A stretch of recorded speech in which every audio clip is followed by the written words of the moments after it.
तर नमस्कार विद्यार्थी मित्रांनो, स्वागत आहे तुमचं आमच्या या यूट्यूब चॅनलवर. खूप दिवसापासून मुलांचं म्हणणं होतं की सर एक्झॅक्टली स्वच्छता निरीक्षक किंवा आरोग्य निरीक्षकची भूमिका काय असते महानगरपालिकेत काम करत असताना, त्यावर व्हिडिओ बनवा. तर त्या अनुषंगाने हा व्हिडिओ आहे. स्वच्छता निरीक्षक, जेव्हा तुम्ही स्वच्छता निरीक्षक ॲज अ सॅनिटरी इन्स्पेक्टर किंवा आरोग्य निरीक्षक as a health inspector join होता, तर त्यावेळेला तुम्हाला एक्झॅक्टली काय काय कामं असतात, तुमची रिस्पॉन्सिबिलिटी काय असते, तुम्हाला कोणाच्या अंडरटेकिंगमध्ये काम करावं लागते, तुमचे सिनियर्स कोण असतात, एक्झॅक्टली काय कार्यप्रणाली आहे, तुम्ही कशा प्रकारे क्षेत्रात तुमच्या ॲज अ फील्ड वर्कवर काय काम करावं लागतं, डॉक्युमेंटेशन्स काय असते, या टॉपिकवर आज आपण व्यवस्थित डिस्कस करणार आहोत आणि तुम्हाला याचं पूर्ण एक्सप्लेनेशन करणार आहे. तुम्ही चॅनलवर नवीन असाल, चॅनलला सबस्क्राईब नक्की करून घ्या.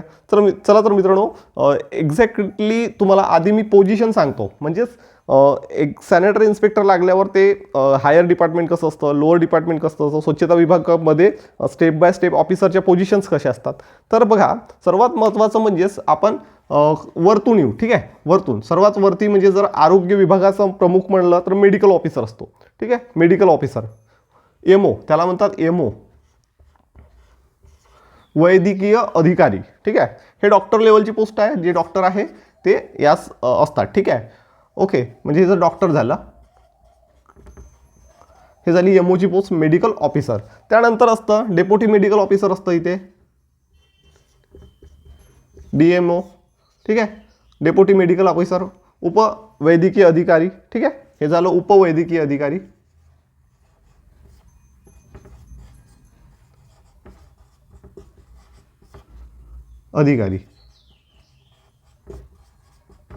हे झालं वैद्यकीय अधिकारी. ठीक आहे, हे वैद्यकीय अधिकारी. त्यानंतर झालं, त्याच्यानंतरची पोस्ट असते एमओ. डीएमओची नंतर असते superintendent of sanitary inspector. Superintendent of,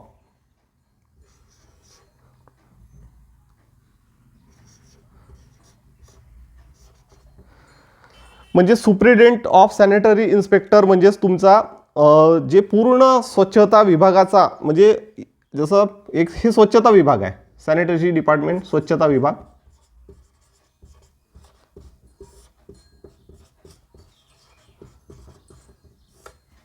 ठीक आहे, सिनियर म्हणजे हे असते सुप्रिटेंडेंट ऑफ सॅनिटरी इन्स्पेक्टर. ठीक आहे, ओके. त्यानंतर काय असते, सुप्रिटेंडेंट झालं म्हणजेच या पोस्टला मराठीत काय म्हणतात ते सांगून देतो आधी. अधीक्षक, म्हणजे अधीक्षक पोस्ट आहे ही. अधीक्षक ऑफ स्वच्छता निरीक्षक, म्हणजे अधीक्षक स्वच्छता निरीक्षकचे अधीक्षक असतात हे. ठीक आहे, त्यानंतर काय असतात, SSI सिनियर सॅनिटरी इन्स्पेक्टर. ठीक आहे, म्हणजेच वरिष्ठ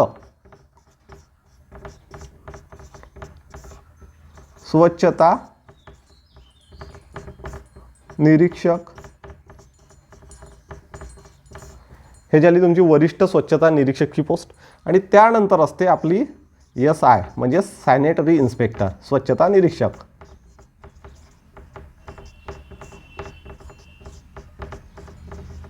स्वच्छता निरीक्षकची पोस्ट. ठीक आहे, आणि त्याच्या खाली कोण असतं, इथे असते जमादार. याला जमादार म्हणजे ASI असिस्टंट सॅनिटरी इन्स्पेक्टर सुद्धा म्हणतात, जमादार. आणि त्याच्या खाली बघ सफाई कामगार.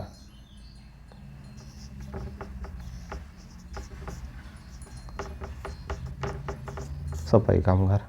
ठीक आहे, तर अशा प्रकारे स्वच्छता विभागात स्टेप बाय स्टेप एक पोझिशन असते. म्हणजे जर तुम्ही सॅनिटरी इन्स्पेक्टर लागले तर तुमचं प्रमोशन SSI होऊ शकतं. SSI झाल्यानंतर तुम्ही अधीक्षक म्हणजे स्वच्छता निरीक्षक, सुप्रिटेंडेंट ऑफ सॅनिटरी इन्स्पेक्टर बनू शकता. त्यानंतर तुम्ही जर तुमचं शिक्षण वगैरे असलं व्यवस्थित तर तुम्ही उपवैद्यकीय अधिकारी, म्हणजे हे तर मग डॉक्टर वगैरे तुमचं शिक्षण असलं तर. पण इथे आपण SI वगैरे आहोत इथपर्यंत जाऊ शकतो. त्यानंतर आपल्याला मग आणखी एक्झाम म्हणजे जे आपलं ऑफिशियल्स एक्झाम्स असतात, जसं आपली पदोन्नतीच्या एक्झाम असतात, तर त्या एक्झाम देऊन तुम्ही आणखी काही वेगळ्या पोस्ट असतात त्या पोस्टवर सुद्धा रुजू होऊ शकता. डिपार्टमेंट चेंज सुद्धा करू शकता. जर तुम्हाला वाटलं की डिपार्टमेंट आपल्याला चेंज करायचं आहे तर डिपार्टमेंट चेंज करू शकता. ठीक आहे, यानंतर काही लोक तर इथून सिनियर म्हणजे इथून डायरेक्ट वरिष्ठ स्वच्छता निरीक्षक करून डायरेक्ट असिस्टंट कमिशनर सुद्धा झालेले आहे. ठीक आहे, म्हणजे झोनल आयुक्त जे असतात ना, असिस्टंट कमिशनर. ठीक आहे, असिस्टंट झोनल आयुक्त झोनल आयुक्त डायरेक्ट असं सुद्धा बनलेलं आहे. मग हे कसं बनतात, तर मग कसं असतं की त्या व्यक्तीचं त्याच्यात चांगलं त्याचं काम व्यवस्थित असलं किंवा मग त्याला जे काही विभागीय परीक्षा होतात त्या दिल्या तर तुम्ही त्यात डायरेक्ट वरिष्ठ अधीक्षकसुद्धा बनू शकतात. आम्ही स्वतः बघितलेलं आहे, काही लोक डायरेक्ट सिनियर SI वरनं अधीक्षक म्हणजे इथं पण पोचले आहे आणि इथून डायरेक्ट असिस्टंट कमिशनर बनले आहे. ठीक आहे, तर असं पण झालेलं आहे. ठीक आहे, तर असं पण होऊ शकतं आणि छान अपॉर्च्युनिटी आहे. तुम्ही या पोस्टवर लागले, 5-10 वर्ष इथे काम केलं, सिनियर SI झाले, त्याच्यानंतर तुम्ही अधीक्षक झाले किंवा मग ह्या सिनियर SI वरून तुम्ही डायरेक्ट असिस्टंट कमिशनर सुद्धा बनू शकता. ठीक आहे, तर एक लेवल असते. तर ह्या झाल्या एकदम एक्झॅक्ट लेवल, म्हणजे स्वच्छता विभागाच्या सर्वात महत्त्वाचा व्यक्ती म्हणजेच झाला तुमचा EMO म्हणजे डॉक्टर. ठीक आहे, त्याच्यानंतर DMO म्हणजेच उपवैद्यकीय अधिकारी, senior superintendent of sanitary inspector जो सगळ्या सॅनिटरी इन्स्पेक्टरच्या सुप्रिटेंडेंट असतो. ठीक आहे, त्याच्यानंतर जसं तुमच्या एका महानगरपालिकेत 60 SI आहे, जसं इथं समजा इथे 60 SI आहे, 60 SI सिनियर, तर इथे किती सिनियर SI राहील, जवळपास 6 सिनियर SI राहील. म्हणजे एका सिनियर SIच्या अंडरमध्ये 10-10 SI राहतात. ठीक आहे, आणि एक तुमच्या सुप्रिटेंडेंट राहील, सुप्रिटेंडेंट ऑफ सॅनिटरी इन्स्पेक्टर, म्हणजे या 66 लोकांचा एक सुप्रिटेंडेंट राहील. ठीक आहे, तर अशा प्रकारे हे कार्यप्रणाली चालते. जसं 60 SI आहे तर मग समजून चला एका SIला 2 असिस्टंट म्हणजे 120 तुमचे जमादार राहील. ठीक आहे, जमादार 120 राहील आणि मग 120 जमादार आहे, मग लेबर तर भरपूर राहतात, म्हणजे सॅनिटरी वर्कर जे असतात सफाई कामगार ते तर भरपूर राहतात, ते 1000 पण राहू शकतात. ठीक आहे, ते मग एरिया वाईज डिवाईड केले जाते. जसं एका सॅनिटरी इन्स्पेक्टरच्या एरियाला जर म्हणजे 100 लोक दिलेली आहे तर मग ते डिवाईड त्यानुसार केलं जातं. ठीक आहे, तर अशा प्रकारे ही पोझिशन असते. पोझिशन क्लिअर झाली, त्यानंतरचं आपण बघूया. आता बघा एक्झॅक्टली वर्किंग काय असतं की ॲज अ सॅनिटरी इन्स्पेक्टर तुमची नियुक्ती झाली तर मग तुम्हाला काय असतं की एक असा पर्टिक्युलर एक शहर आहे, असं एक शहर आहे असं. ठीक आहे, असा एक शहर आहे. ह्या शहरामध्ये हा एक चौकाच्या शहराचा, इथे तुमची महानगरपालिका आहे. ठीक आहे, ही महानगरपालिका आहे. ठीक आहे, आता हे महानगरपालिका आहे. मग तुम्ही बघितलं असाल प्रत्येक शहराची प्रभाग रचना असते, वेगवेगळे प्रभाग असतात, प्रभागाचे नगरसेवक असतात. ठीक आहे, तर जसं असे प्रभाग पडलेले आहे, प्रभागाचे नियोजन केलेलं आहे असं.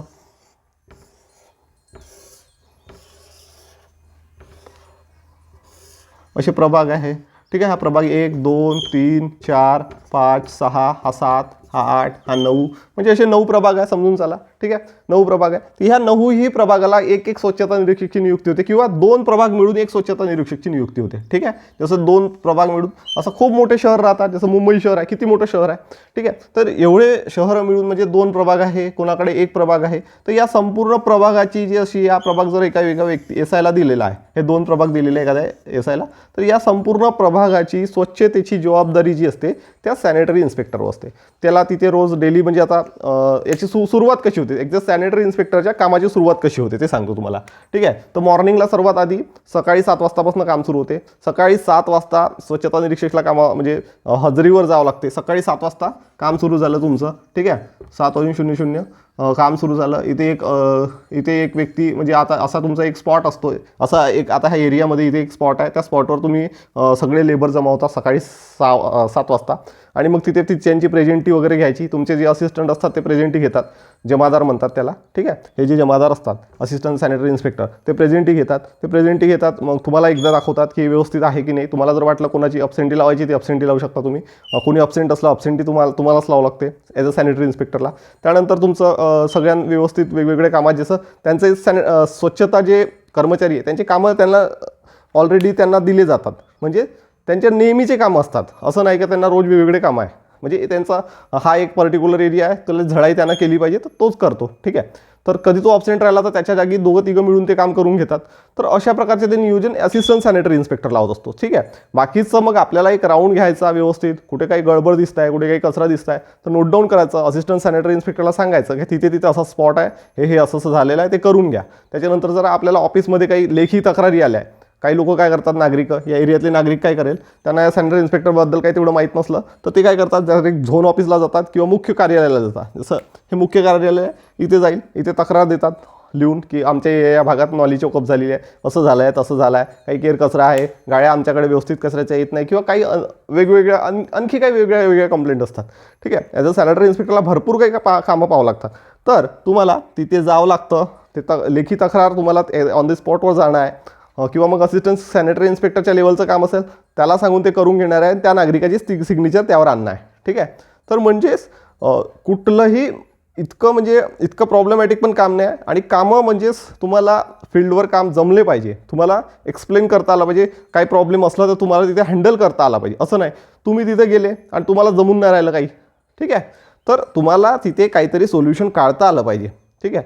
प्रॉब्लेम्स भरपूर होतात, कधी मोठे प्रॉब्लेम्स होऊन जातात. ठीक आहे. आणि काय असतं की आपल्या खालच्या लेवल म्हणजे जे काही आपल्या अंडरटेकिंगमध्ये वर्किंग लोक आहे, असिस्टंट वगैरे, ते काय करतात की काम चुकारपणासुद्धा करतात. ठीक आहे.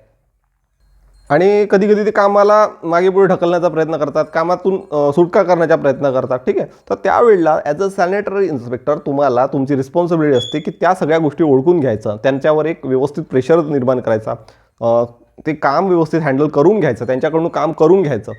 कधी काय असतं की तुमच्या जो म्हणजे तुमच्या अंडरटेकिंगमध्ये जो स्टाफ असतो, असिस्टंट असतात, सफाई कामगार असतात, कधी त्यांना जास्त अरबड बोललेलं जमत नाही, कधी भांडणंसुद्धा होतात.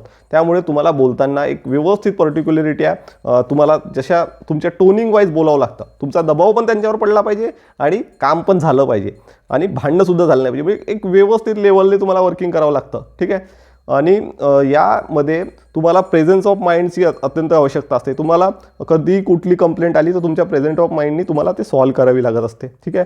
त्यानंतर आणखी वेगवेगळे कामं आहेत. तसं स्वच्छ भारत अभियान जेव्हापासून लागू झालं तर स्वच्छ भारत अभियानाअंतर्गत जे पण कामं आले ते स्वच्छता निरीक्षकवरच जास्तीत जास्त आले. ठीक आहे. मग त्या अनुषंगाने हे सॅनिटरी इन्स्पेक्टरचं डेली रुटीनचं काम आहे, प्रेझेंटी वगैरे व्यवस्थित चेक करणं, महिन्याच्या शेवटी आपले जे सफाई कामगार आहे, सरकारी सफाई कामगार असतात, त्यांच्या पगारांचं एक नोटशीट वगैरे रेडी करणं, ते पाठवणं त्यांच्या पगारासाठी, आणि त्यांच्या सुट्ट्या मेंटेनन्स, सुट्ट्या व्यवस्थित रेकॉर्ड रेडी ठेवणं. म्हणजे तुम्हाला त्यांना सुट्ट्या द्यायच्या आहे तर त्यांच्या सुट्ट्याचा एक रेकॉर्ड असतो. वेगवेगळी मागणी, जसे आपल्या आपल्या प्रभागामध्ये कशाची गरज असेल, काही चोकअप झालेले असेल तर त्याच्या मोठ्या मशीन आहे, त्या मशीन पाहिजे असेल तर ते मग स्वच्छता निरीक्षकालाच मागावं लागतात.